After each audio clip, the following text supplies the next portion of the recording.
2019 saya kan anfal di atas panggung. 2021 saya operasi saraf kejepit, terjadi infeksi, itu nggak berdaya.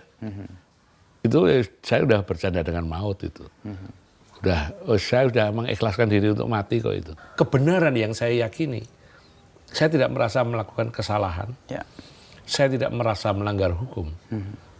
Dan secara politik, saya merasa benar sekali karena saya ditugasi oleh Presiden Republik Indonesia bernama Joko Widodo. Saya punya tulisan tangan beliau, ada surat, ada kop surat Presiden RI, tulisan tangan Presiden Joko Widodo yang mengatakan, hidup ini tugasnya hanyalah menjaga dan merawat kepercayaan orang. Kita. Mas Beginu masih dipercaya jadi pewawancara, menjadi pimretnya Kompas.com, punya jenjang prestasi yang baik. Karena apa? Karena Beginu masih dipercaya orang.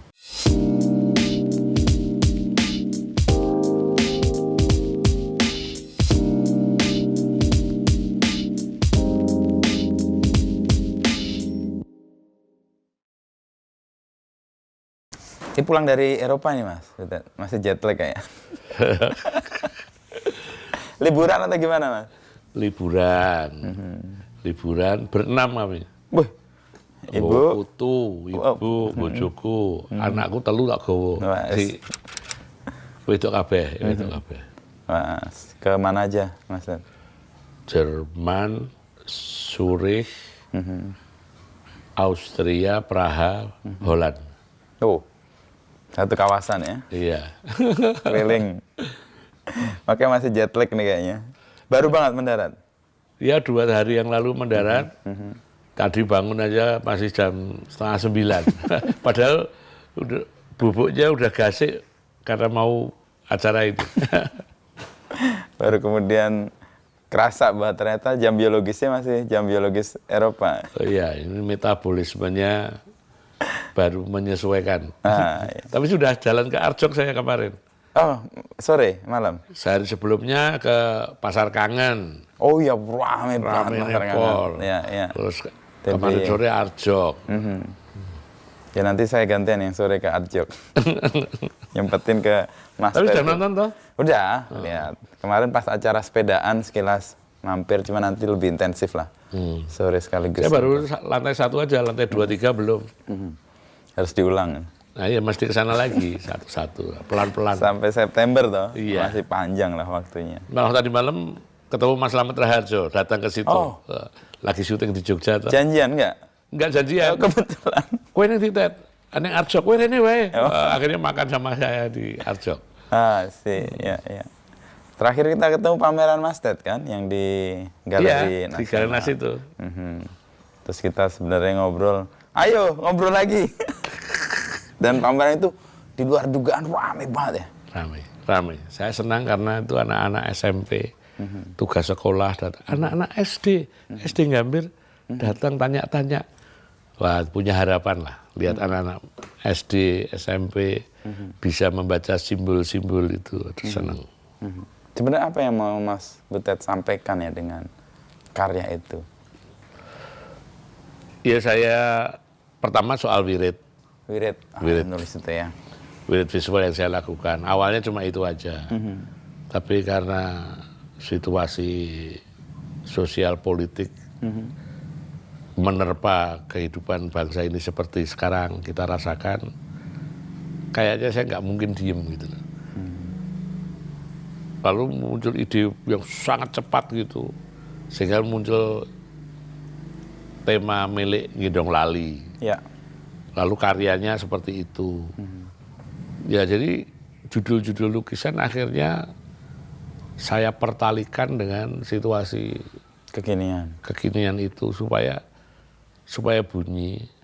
Dan kayaknya memang saya ditugasi oleh semesta untuk mengartikulasikan masalah itu secara seni, melewati kekuatan seni. Gitu. Dan kekuatan itu ternyata direspon oleh tadi ya, banyaknya orang yang datang, bahkan anak-anak SD, SMP untuk kenal dengan simbol-simbol itu. Kenal, dan pertanyaan-pertanyaannya kepada saya juga pertanyaan yang cerdas. Pertanyaan bisa membaca yang tersembunyi. Kalau dulu zaman Orde Baru itu kan kita selalu membaca pesan-pesan di antara teks di dalam produk jurnalistik. Read between the lines lah. Iya, selalu ada. Nah ini anak-anak itu bisa membaca itu, pesan itu. Padahal saya tanpa memverbalkan apa yang ingin saya katakan. Tapi justru itu kekuatan seni ya Mas ya? Iya, itulah yang membedakan dengan demonstran. Saya nggak bisa untuk ketika berkesenian ya, mengekspresikan lewat literasi atau lewat seni visual, verbal seperti demonstran, nggak bisa. Tulisan-tulisan saya, misalnya saya nulis di Opini, di Kompas itu, saya tidak menuding siapa-siapa, tapi orang bisa berpenafsiran kemana-mana, bahkan ke siapa-siapa. Tanpa harus dinyatakan. Tanpa harus menyebut nama, data gitu enggak, tapi pesan. Dan itu sifatnya universal. Dan itu persis yang milik Gendong Lali yang Mas Butet sampaikan itu ya? Iya, kira-kira seperti itu. Tapi wiridnya sendiri awal mula Mas Butet menggeluti itu dan kemudian jadi bergulir panjang kan ya? Terus kemudian bertalian dengan situasi politik yang kemudian diekspresikan di milik Gendong Lali, itu awal mulanya gimana Mas Butet? Ini kan dipakai ini kan wirid ya? Wirid ini wirid. Ini Bambang Ekoloyo Butet Kartarejasa. Awalnya itu setelah saya dulu melakukan tahun 2013, saya memulai lagi 5 Maret 2022. Pas pandemi itu, tengah-tengah? Setelah pandemi, setelah recovery, setelah saya sembuh dari sakit, setelah Presiden memutuskan nama ibu kota negara Nusantara. Dulu kan IKN itu ibu kota negara. Iya. Lalu namanya Nusantara. Nah, nama Nusantara ini ternyata juga didapatkan dari ahli metafisika, mentor saya itu, Arkan Bodana. Jadi saya meyakini kembali, loh ini Arkan, kebiasaan saya untuk melakukan wirid itu harus saya mulai lagi. Pemicunya itu. Tapi makanya wirid saya itu ketika saya wirid yang personal untuk diri saya menuliskan nama saya, Bambang Ekoloyo Butet Kartarejasa. Nama lengkapnya. Tapi ketika saya memwirid untuk kebaikan bangsa dan negara ini, saya Nusantara nulisnya. Jadi ada 2 wirid yang saya lakukan. Dan yang saya pameran kemarin dari 2 wirid itu. Nusantara dan yang personal tadi. Dan yang personal. Personal itu lebih untuk yang privat lah sifat. Untuk kesehatan, untuk kebaikan kawan-kawan saya. Itu yang personal. Dan itu kan menjadi bentuk yang macam-macam ya kemarin. Kalau saya lihat. Iya. Dari kan ada seri ya, 1 sampai sekian, bahkan ratusan kalau saya nggak salah melihat itu. Iya, udah hampir 1000 lebih kok yang saya lakukan. Karena setiap malam kan buat 1. Supaya tidak bosan, maka membentuk. Awalnya kan cuma lurus lugu gitu aja, kayak anak di setrap itu. Tapi karena saya punya talenta bikin bentuk, bikin sketch dulu, saya isi. Dan kertasnya lebih gede, A3 kan. Dulu kan harusnya cuma A4 penuh. Kalau A3 tapi ada ruang kosong jadi bentuk. Makanya ada bentuk kelinci, anjing, banteng, kuda, naga, banteng. Kuda, itu semua. Matahari. Ya. Supaya tidak bosan aja. Tapi nomor 1 soal wiridnya itu. Apa dengan itu Mas Butet menemukan apa? Atau itu kayak terapi atau gimana sebenarnya? Terapi spiritual. Jadi itu proses spiritualisme saya. Saya itu kan KTP-nya Kristen. Ke gereja terakhir itu seingat saya SMP. Ya udah saya berdoa dengan cara saya aja deh. Ini saya anggap cara saya berdoa. Ibadah saya. Sehari sekali aja. Paling 30 sampai 40 menit saya bisa menyelesaikan 1 fokus, dan bisa memanen aneka macam berkah. Berkah itu tidak berhubungan dengan rezeki semata-mata, tapi juga dengan banyak teman, pemikiran-pemikiran baru, bisa melihat banyak masalah dengan perspektif yang benar gitu. Itu bagian dari berkah yang Mas Butet dapat dengan wirid-wirid itu. Iya, termasuk mengkoneksikan berbagai jejaring dan dimudahkan, semuanya dimudahkan. Itu satu kemewahan untuk saya. Tapi dalam perjalanan itu Mas Butet kemarin kan mengalami sakit ya, yang mengkhawatirkan seluruh Indonesia dan dunia bahkan. Itu pengalaman apa yang kemudian Mas Butet bisa sharingkan ya, karena kemudian kan kayak ada mujizat ya yang membuat. Wah iya, luar biasa. 2019 saya kan anfal di atas panggung di tim itu. Ya. Lalu paginya saya dioperasi, pasang tambah stand-nya 4. Jadi udah ada 5 stand di tubuh saya. Bintang 5 berarti.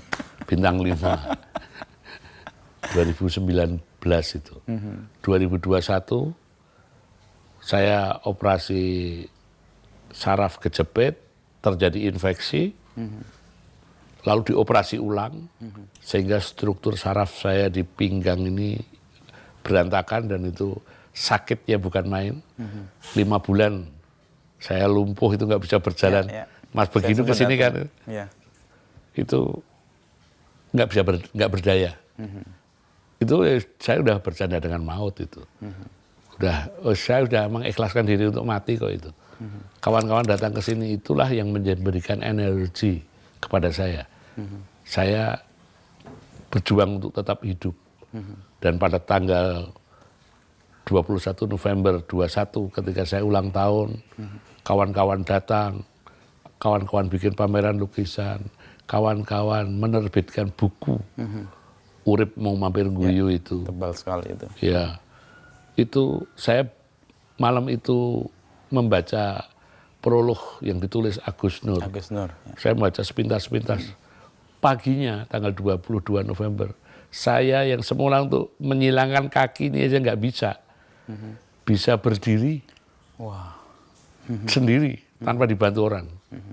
Lalu saya mencoba berjalan, saya bisa berjalan.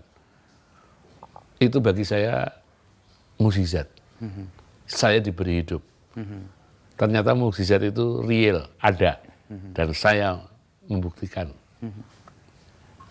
Dan itu mukjizat datang dari teman-teman itu. Dari kawan-kawan. Yang support. Support memberi saya hidup.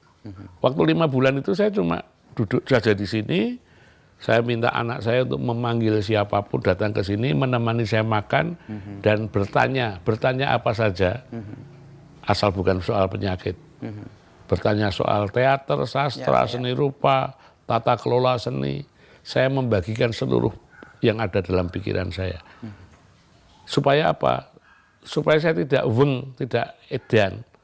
Karena dalam keadaan tidak berdaya, tinggal pikiran saya yang masih hidup. Tubuh sudah nggak berdaya kok. Dan saya cuma ingin makan enak. Maka tamu saya mesti makan enak, Mas. Begini aja makan kan waktu itu. Dimasakin Bu Ageng ya waktu itu. Makan enak.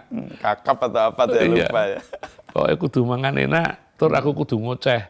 Sengawur-ngawur saya ngomong. Dan itulah yang memberi kekuatan juga. Kekuatan dan saya hidup. Oke.